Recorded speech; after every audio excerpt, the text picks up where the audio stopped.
నా పని చేసాడు కదా.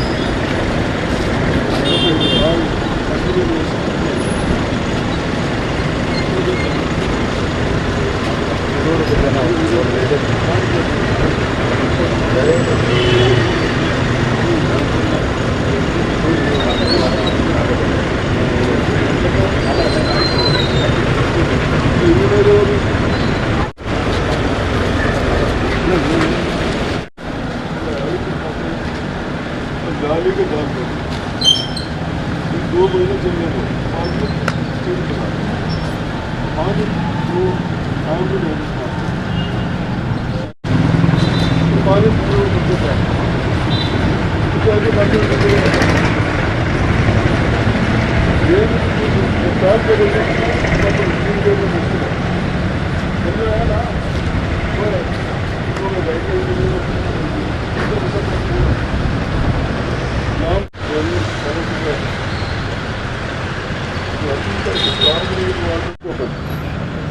వర్షం నీళ్ళకు పంపించేది రివర్స్ ఓన్లీ డ్రైన్స్ నుంచి మీరు ప్రాసెస్ తీసుకోండి అంటే లేకుండా పని లేదు అవుతుంది ఓనేమవుతే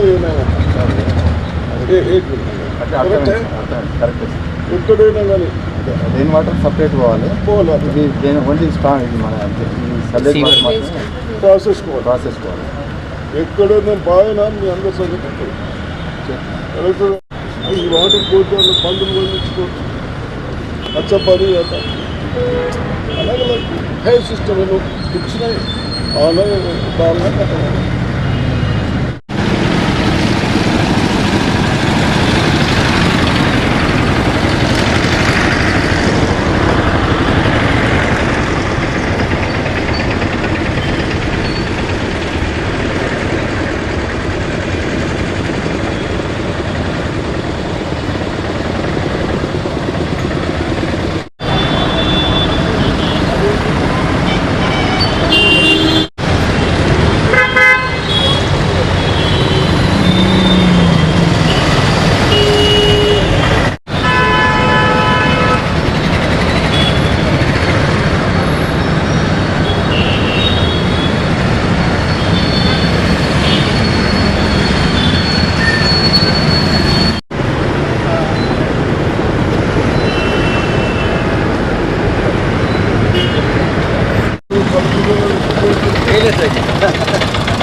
ఎక్కడ కూడా ఈ రోడ్ల మీద ఎవడన్నా వాళ్ళు తప్ప వేరే దాంట్లో ఎంచుకుంటే యాక్షన్ తీసుకుంటారు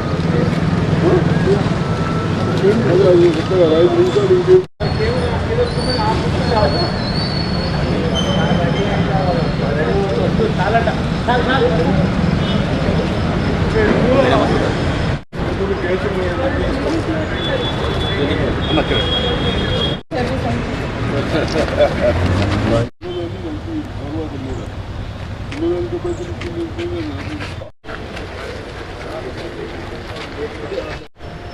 ఎవరు ఆఫీసర్ ఎవరు చూసేది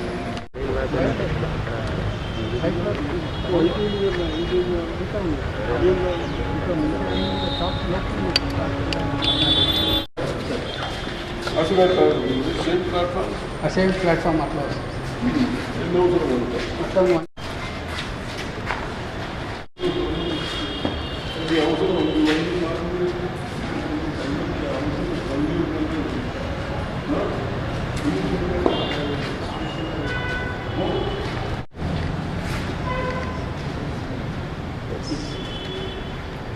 ఈ సైజు తీసుకోవడం చూద్దాం అక్కడ నిజామాబాద్ మున్సిపల్ కార్పొరేషన్లో రేపు రాబోయే సీజన్లో ప్రజలకు ఇబ్బంది కావద్దు, ఎక్కడ కూడా డ్రైనేజ్ కానీ వర్షం పడ్డ నీరంతా పోయే విధానాలని గతంలో కూడా చూసినాం.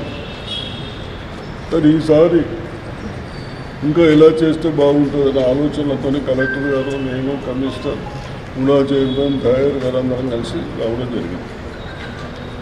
ఇవన్నీ తిరుగుతూ ఎక్కడ కూడా స్టాగ్నేట్ వాటర్ అంటే పడ్డ నీరు ఆగిపోకుండా కొద్దిగా ఇన్కంప్లీట్ వర్క్స్ ఉన్నాయి. అవి తప్పనిసరిగా చేయమని చెప్పాం. అదేవిధంగా ఇప్పుడు డ్రైన్లలో మట్టి తీస్తూ ఉంటే అంతగానో వస్తూ ఉంది. దాన్ని కూడా ఇమ్మీడియట్ లిఫ్ట్ చేయమని చెప్తా ఉన్నాం. అదేవిధంగా వర్షం పడ్డప్పుడు రోడ్ల పైన జాలీ టైపుల డ్రైన్స్ పెట్టాలని, జాలీ టైపులో పెడితే ఎక్కడన్నా డౌన్ సైడ్ పెడతా ఉంటే వాటర్ వెళ్ళిపోతుంది. అదేవిధంగా రోడ్డు పైన వాటర్ పోతూ ఉంటుంది. మనం మాన్యువల్స్ పెడతాం. ఆ మాన్యువల్స్ బదులు ఈ వర్షాకాలం సీజన్ వరకు 2-3 months మనం జాలీ మాన్యువల్స్ పోతే దాంట్లోకి కూడా పోయే అవకాశాలు ఉంటాయి. కాబట్టి ఆ విధంగా చేసుకోమని ఇంజనీర్లను చెప్పడం జరిగింది. తప్పనిసరిగా అవి చేస్తూ డ్రింకింగ్ వాటర్ కూడా మొన్ననే 1 month క్రితం కమిషనర్ గారు కలెక్టర్ గారు మా దృష్టికి తెచ్చిన తర్వాత శ్రీరామ్ సాగర్ ప్రాజెక్టు నుంచి నీళ్ళు మనకు ఇంకా 2-3 months వరకు సరిపోయేంత ఫిల్అప్ చేసి పెట్టుకున్నాను. డ్రింకింగ్ వాటర్ సమస్య లేదు. అదొకటి, డ్రైన్ ఒకటి. అదేవిధంగా వర్షాకాలం అయిపోయిన తర్వాత ఎక్కడైనా గుంతలు పడ్డ రోడ్లు ఉంటాయి. అది ఇప్పుడు చేస్తే మళ్ళీ ప్రాబ్లం వస్తుంది. కాబట్టి తప్పనిసరిగా దాన్ని కూడా పరిశీలించమని ఇంజనీర్లను చెప్పడం జరుగుతారు. అదేవిధంగా ఇది విద్యుత్ మార్కెట్ అని స్టార్ట్ చేశాం. ఇన్కంప్లీట్ ఉంది. దీన్ని కూడా కంప్లీట్ చేస్తే కొందరు వ్యాపారస్తులకు సౌకర్యాలు దొరుకుతాయి. ప్రజలకు కూడా సిటీల మధ్యలో ఉండి ఒక ప్లేస్కి వస్తే వెజిటేబుల్స్ కానీ, ఫిష్ కానీ, మటన్ కానీ, చికెన్ కానీ అన్నీ దొరకడానికి ఛాన్సెస్ ఉన్నాయి. కాబట్టి ఇది కంప్లీట్ చేయాలని, ఏం చేస్తే బాగుంటుందని దీన్ని కూడా విజిట్ చేయడం జరిగింది. తప్పనిసరిగా ఎలక్ట్రిసిటీ వాళ్ళు కూడా అక్కడక్కడ పోల్స్ ఉంటాయి. డిపార్ట్మెంట్ వాళ్ళు మున్సిపల్ కార్పొరేషన్ వాళ్ళతో కోఆర్డినేషన్ చేసుకుంటూ నీ వంతు నా వంతు అనకుండా ఇద్దరు కలిసి కోఆర్డినేషన్తో పోల్ని కూడా షిఫ్ట్ చేస్తే బాగుంటుంది. అదేవిధంగా మరి ఈరోజు ఇంకా ఎక్కడన్నా ఎడ్యుకేషన్లో కూడా క్లాసెస్ స్టార్ట్ అయినాయి. గవర్నమెంట్ టీచర్లకు నేను రిక్వెస్ట్ చేస్తూ ఉన్నాను, ఎక్కడ కూడా మీ సబ్జెక్టులలో మా విద్యార్థులు ఎగ్జామ్స్లో ఎటువంటి మార్కులు తక్కువ రాకుండా ప్రైవేటు స్కూల్స్తో కాంపిటీషన్గా మీరు విద్యను బోధించాలి మా విద్యార్థులకు అని చెప్తూ అదే చేస్తాం. బెస్ట్ స్కూల్ టీచర్లకు కూడా సహకరిస్తాం. అదేవిధంగా ఎక్కడన్నా ప్రీఫైనల్ ఎగ్జామ్స్ పెట్టాం. ఈ సంవత్సరం కూడా ఆ విధంగా ప్రీఫైనల్ ఎగ్జామ్స్ పెట్టుకుంటూ చేయాలని పాలిటెక్నిక్ ఐటీఐలు కూడా మన సిస్టమ్ చేంజ్ చేస్తూ ఉన్నారు ముఖ్యమంత్రి గారు.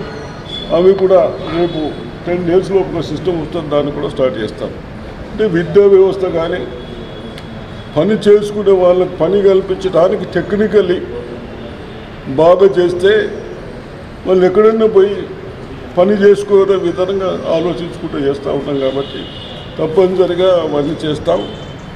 నిజామాబాద్ ప్రజలకు సౌకర్యం చేయడానికి అందరం సహకరిస్తాం.